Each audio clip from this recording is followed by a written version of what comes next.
not on the field as much. Yeah, that's the name of the game, and you look at kind of, some of the games that we've lost, especially in the past, where they ran the ball really well, and then they kind of kept the ball out of our hands too. And so it's very important for us to take advantage of all of our opportunities, and we just didn't do the things you can control. Focusing on the things you can control, purely that. Putting your focus on you doing your job, challenging yourself, committing yourself to bring the best out of yourself, and leaving it at that. Trusting in that process of that. Hey, if you're new, my name is Keith. I do Black Quarterback Series, and today we got a lot to talk about. But first, we're talking about how the Eagles are disintegrating in front of our eyes. And so let's get the numbers out the way. Jalen Hurts was 18 for 23, 167 yards, 3 touchdowns, and an interception. Kyler Murray was spectacular, 25 for 31, 232 yards, 3 touchdowns, and an interception. James Conner, 26 carries, 129 yards, a touchdown, and a receiving touchdown as well. Julio Jones actually got a couple touchdowns. To be honest with you guys, I completely forgot Julio was even in the league. I completely forgot. So you might be like, Keith, why are we panicking? Offense wasn't a problem this week. To me, offense wasn't a problem. You scored 31 points. You're supposed to win that game. Defense was a problem. Not saying Kyler Murray is not good, but when you let Kyler Murray run up in your building and hang 35 on you, when you're supposed to have one of the top defenses in the NFL, you got Jalen Carter, you got Big Play Slay, you got all these boys, and y'all couldn't stop Kyler Murray and a bunch of misfits. Like, it's just, the panic meter should be at 25 now on a scale of 10. We should be panicking now. It's time to panic in Philadelphia. I don't see this team making it past the first round, especially with Dallas winning now. It came out that Dallas shouldn't have won and blah, blah, blah. But we kind of knew that at the time. If you want to see my fresh reaction, like right after the game, I'll leave a link at the end to that video. It's the video right under this one. But Dak, like I said, Dak played well in that game. If you want to know more about what I said about the game at the time, it's the last video on the channel under this one. So Philadelphia's defense is looking like one of the worst defenses in the NFL. I know they have injuries and all that, but you got to get at least one stop. Can we get one stop, please? Jalen played well yesterday. He didn't make too many mistakes, and everything came together on the offense as it should have. You playing, I think they're 4 and forever or something like that. You playing a team that hasn't won very many games, so you would think that the team would come together. They were up 14-3 at one point, and it was just a shootout after that. Like, there's no reason your defense should be giving up 35 points. You were up 21-6, excuse me. You were up 21-6. There's no reason you should be giving away that type of game. And I put a lot of that on the offense, or a lot of that on the defense. We talked about last year how Baltimore was known for giving up leads. They don't give up any leads. You see what type of season they have. To be honest about Jalen, about the defense, I think it's more or less the defense than it is the offense, honestly. When the offense put up 31 points, the offense kind of did what it was supposed to. So I'm very fearful. I'm thinking about picking somebody else out the NFC. I'm not picking the Cowboys, though. If Cowboys make it to the Super Bowl, I still won't pick the Cowboys. So, no matter who they play, because history says that I shouldn't do that, So, speaking of people breaking history, let's talk about the MVP, Lamar Jackson. Lamar Jackson was 18 for 21, 321 yards, 5 touchdowns. I don't have his rushing stats right here because he didn't really rush much, and it didn't matter. 5 touchdowns, locked up the MVP yesterday. He was spectacular. Special guy, special plays, very quarterbacky. And let's get to them quarterbacky comments. So this lady, I don't even know her name, I put her face up on the screen, came out and said Lamar Jackson is not quarterbacky enough for her, right? And it had a lot of coded language in it. You know what I mean? You know how black when they used to use thug to replace the N-word, that's kind of what this had. It had a lot of racial epithets to it. And it just wasn't right. If she'd have just been like, Christian McCaffrey's the MVP, here's why. I don't like Lamar because of this. But when you put in quarterbacky, he's not quarterbacky enough. That just doesn't hit the palate right, and it makes you seem racist. Even if you're not racist, you just might just be prejudiced. It comes off wrong. I love me some Josh Allen. He plays like Cam. I've called him Baby Cam, Cam Newton Jr. I can care less that he's white. Like, I love me some Joe Burrow. You know what I mean? Like, so you can criticize players and do the MVP talk without saying weird stuff like quarterbacky. You see what I'm saying? Like, you can C-Mac can be your MVP, and you can give me reasons as to why C-Mac is your MVP, but you don't have to use that type of thing. So that's really all I have to say about her. She was getting killed online anyway, so I don't really need to say nothing. Lamar Jackson and his army, we defend our bro to the death. We go to war about our guy. So special. And even Lamar at the press conference essentially like, job not finished. We're not done. We haven't done anything. Roquan Smith, we ain't done anything yet. We're trying to get to February. And the Baltimore great Ray Lewis posted on Twitter, if I can find it, I'll put it up. He said this defense looks familiar. He's talking about that 2012 defense, or he's talking about that 2000 defense. Now, I don't think this defense don't have those names that 2000 or the 2012 defense had.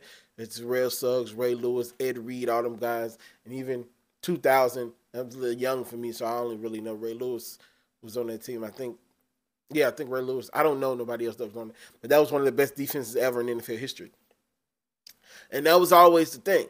If Lamar can be consistent as a passer and the defense can stop giving up leads, this is the type of season that you're going to get.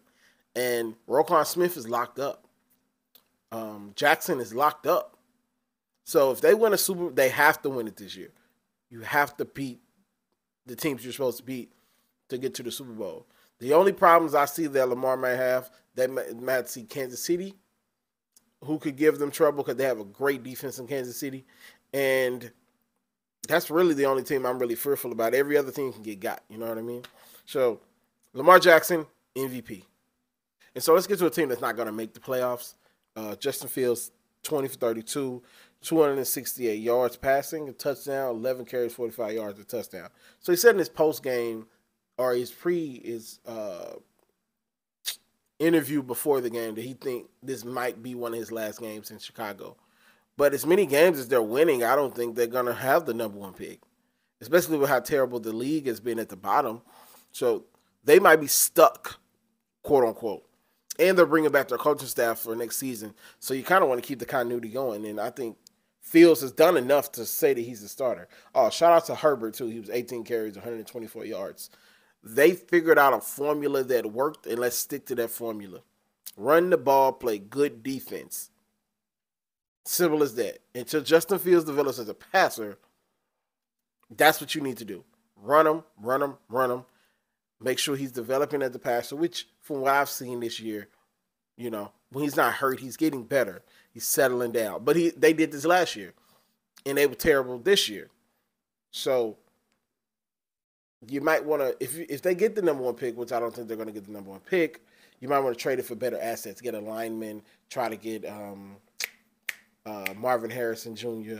Those are the type of things that you might want to think about doing. But I don't think restarting the quarterback clock, I don't think that's going to do anything, because Caleb or any of the guys that you would draft is going to be in the same situation. It's going to be the same thing in 3 years. So you got to keep continuity. And if you're going to keep the coaching staff, you might as well keep Justin and just build an awesome team around him like they did at Ohio State. So that's what I think they should do. We'll see what Chicago does, because Chicago doesn't make good decisions since the 80s. Okay, a couple quick topics.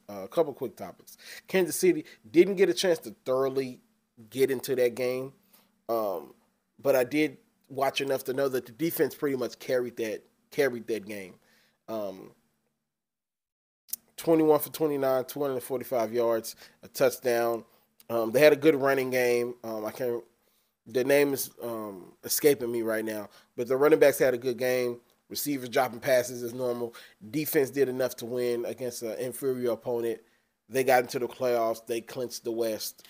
The West should have been clinched a month ago, but This is not the same Kansas City team that it's been for the last decade, so or half decade. So I don't think they're winning. Obviously, I got Baltimore coming out the AFC, but they're a scary team. I don't want to face them until the conference championship. I wouldn't want to face them in the first and second round. So um, the worst thing that can happen in the NFL is they figure out a different way to win than being a light show. Nobody wants that. And so, couple quick hitters. CJ Stroud, 24 for 32, 213 yards, a touchdown. Just getting better. Coming off that concussion. It's a game you almost had to have because now you control your own destiny. Either it's going to be a wild card game or it's going to be you clinch the South, depending on what Jacksonville does.